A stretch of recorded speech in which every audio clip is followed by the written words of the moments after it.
हम गुंजन चौधरी मैथिली गुंजन चैनल पर अहाँ सबके स्वागत करै छी।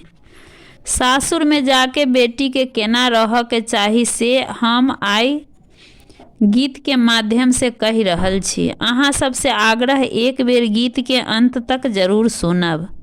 गीत नीक लागत तो ज़्यादा से ज़्यादा शेयर करब, कमेंट में गीत केहन लागल से जरूर कहब। ससुरा में जइहा धिया रहिहा संभाल के,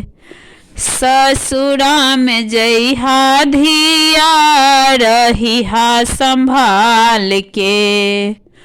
नहु बजिहा धिया मन सो विचार के,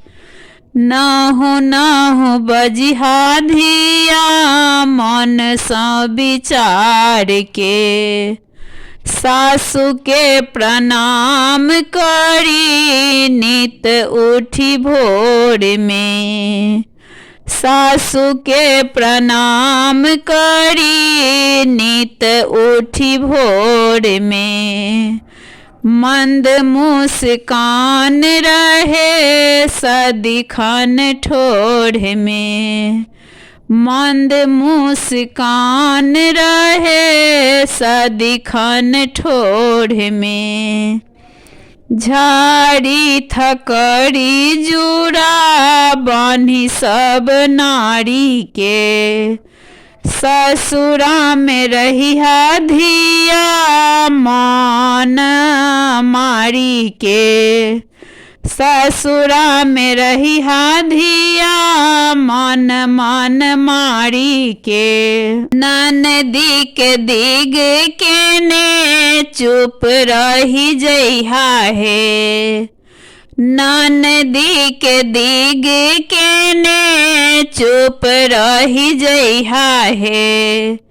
नहिरा के विरोग धिया काज में भूलैहा है, नहिरा के विरोग धिया काज में भूलैहा है, सासु के चरण नित पीबिहा पखारी के, सासु के चरण नित पीबिहा पखारी के, ससुरा में जाके धिया रहिहा संभाली के, ससुरा में जइहा धिया रहिहा संभाली के,